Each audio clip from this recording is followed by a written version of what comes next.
You are more than these physical bodies, aren't you? You are source energy expressing here. And you have come not because the world is broken and in need of repair, but because you are a creator who will constantly, eternally expand.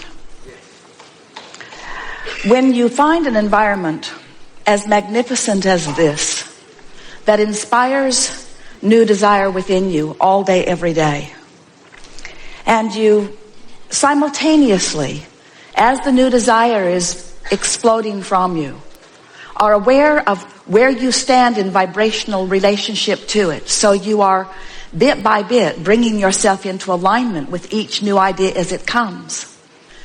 You begin to develop this steady, progressive path of delicious unfolding.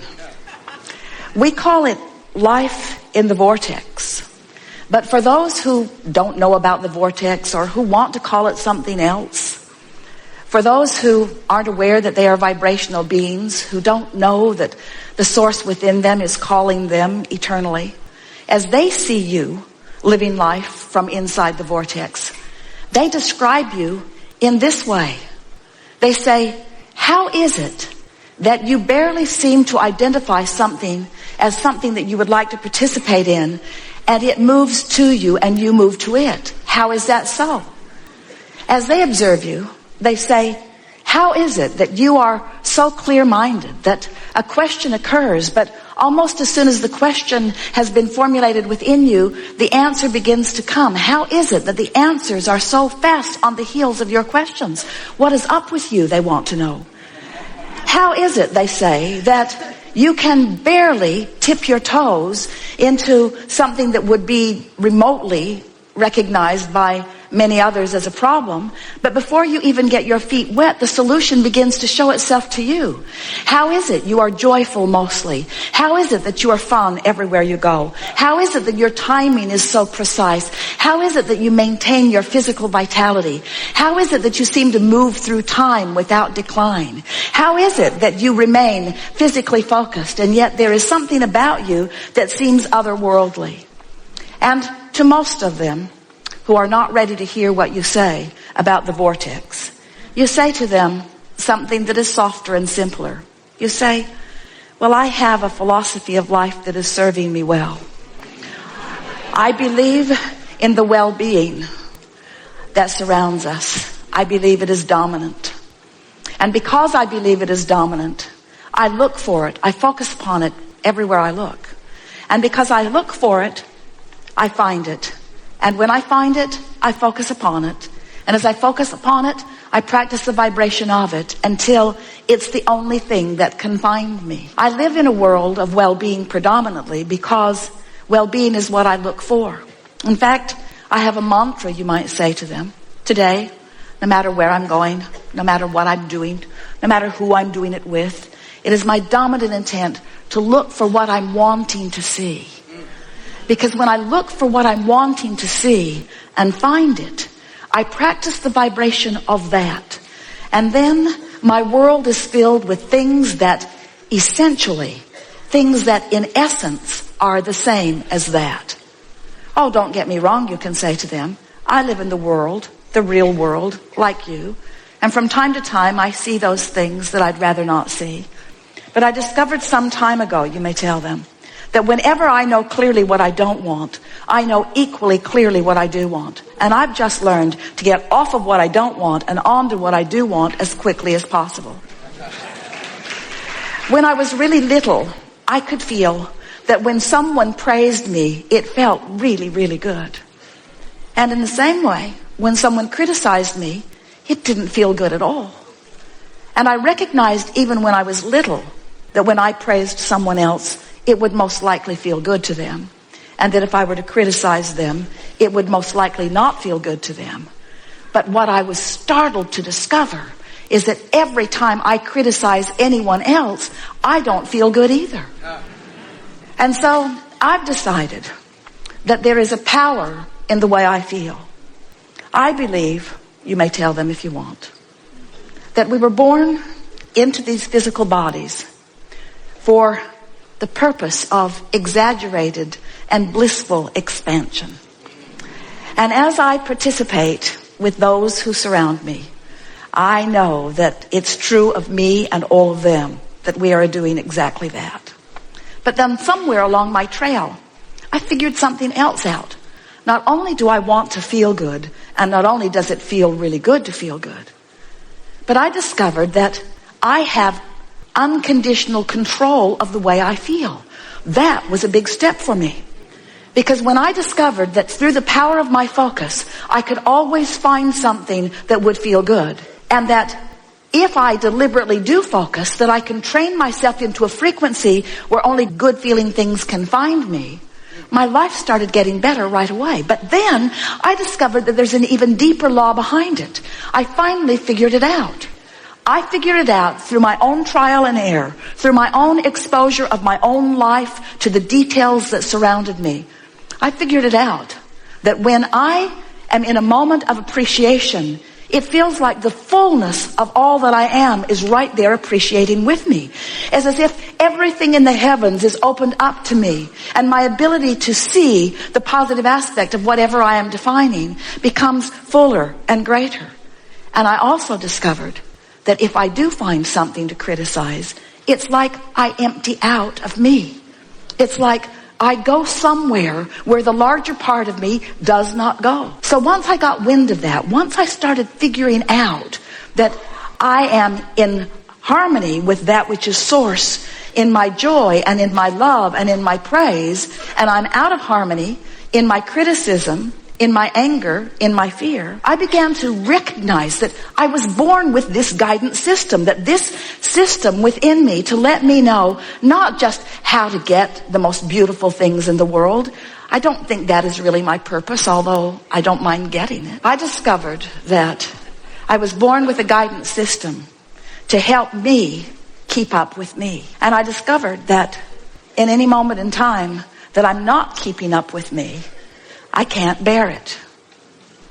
For a long time, I thought that my negative emotion was because of something that somebody else was doing. And I cannot tell you how liberated, these are your words to them, I cannot tell you how liberated I was when I discovered that I hold the keys to my own freedom. That freedom, all that freedom is the freedom from resistance. And that resistance can only be self-applied. Other people can behave in ways that are unpleasing, but I have to look. Other people can behave in ways that don't feel good to them, but unless I give it quite a bit of my attention, I don't get hooked into it, and so it doesn't become part of my experience. Then they may say to you, well, this all sounds good, and I see that you are living a much happier than usual life. But what can I do? How can I get into a better feeling place when I have this that is bothering me and this that is a crisis and these things that have gone wrong? How can I focus upon positive things when there is so much around me that is not positive? And then you say, if you want to, well, I don't know about you, but I decided that it was just a choice that I would have to make. That I could focus upon the problems of the world and perpetuate those.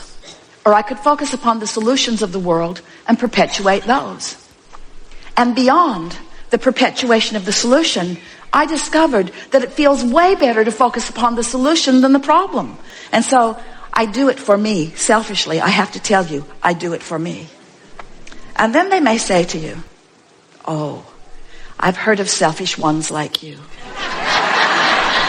who get yourself into a good feeling place and then will not look where it does not feel good. How is it that you can put your head in the sand and not notice what's going on in the world? And then you say, oh, I notice because I was born to do that. I was born to sift through the details of life experience and to choose those things that feel the best to me. And so I want you to know, you can say to them, that I see plenty of things that I don't want to perpetuate, but I don't get hung up in the vibration of that anymore. I move quickly from what I don't want to a statement of what I do want. And then I do my very best to practice the vibration of what I want. A lot of my friends don't want to hang around with me anymore, because when they want to complain and I don't listen with any sort of sincerity, they are annoyed. Sometimes they even get their feelings hurt. And then I discovered something that kept them from getting their feelings hurt. I started practicing it one by one with friend after friend, with family members, with friends, even with people that I was just meeting standing in line someplace. I began to practice this. It goes like this. So they would say, how about that? I sure don't like that. And I would say, yes, but how about this? This is much better. At which point they would say, man, are you blind? Can't you see what's going on? And so I realized that trying to point out the positive aspects to someone who's standing in the middle of negative aspects wasn't going off very well. In fact, it just annoyed them and made them determined to not be with me. So I decided I had to go underground with it for a while. I decided that I couldn't be so overt about it. I couldn't be so in their face about it. So I just practiced in my own mind. When I would hear a complaint from someone, I would write down if I could, or remember if I could, what is it that I think they really want? Because it's pretty easy to know what someone wants when they're expressing what they don't want. And then I would practice seeing them having what they wanted rather than seeing them as not having it. I began practicing seeing them as they want to be. When someone indicated to me that they were sick, I immediately began to see them as well. And I began practicing the vibration of wellness. And then one by one, as my friends would present themselves to me, not one of them was put off by my newfound vibration, because this is the way it would play out. They would say, things aren't going well for me. And I would say, I heard about that, but then I remembered who you are. And I began practicing in my own mind. When I'm not with you, it's much easier, I have to tell you. I began practicing in my own mind who you really are. And I've discovered things about you that are so intoxicating that now I think about them, not because I'm trying to help you improve, but because it just simply feels so good for me to acknowledge who you really are and what you've really got going on. And this is the list I've made about you. These are the positive aspects of your life. This is who I know you truly to be. This is how I see you. This is how I know you. And this is why I love you, you see. It is our promise to you that as you begin practicing the positive aspects of circumstances and events, of governments, of other governments, of political parties, of people that you know, of family members, of your mothers and your fathers and your children, of your friends, of people that you have formerly called your enemies, as you begin to tune yourself to what this time-space reality is helping you to put in your vortex about them. You see, these aren't just people running around annoying you or pleasing you. These are people running around causing you to build a vortex version of you. They are the reason that you are expanding. And so when they are the reason that you're expanding and you look back at their trouble, now you're extra mad at them because first they caused you to expand and now they're holding you back from your expansion. What we want you to realize is that no one can hold you back. There is no assertion in this attraction-based universe. It is all attraction. And so, as you begin to play with this a little bit, as you accept that you are vibrational beings first and foremost, as you acknowledge that you and everyone that you are interacting with is causing you to build this magnificent vortex of creation, and that the source within you dwells there and experiences the fullness of all that you have asked for. And as you, little by little, tune yourself to the frequency of that vibration, what you will begin to notice first is that you just feel better. The edge will just lift up off of you. Next, you'll begin to notice that wonderful ideas are flowing to you. You'll begin to notice that your memories of your past are changing, where the good memories are coming forward and the memories that were not so good fade and you can hardly remember them at all. You'll begin to notice that people around you are on your vibrational wavelength. You'll begin to notice that you're thinking something and someone right next to you, even somebody that you don't know very well, will verbalize it, and you'll look at them and feel such camaraderie, such harmony, such co-creative connectivity. You'll say to them, "You may not believe this, but I was just thinking those exact thoughts." We are so on the same vibrational wavelength. And then not only will the ideas flow, but connections of all kinds will begin to appear in your experience.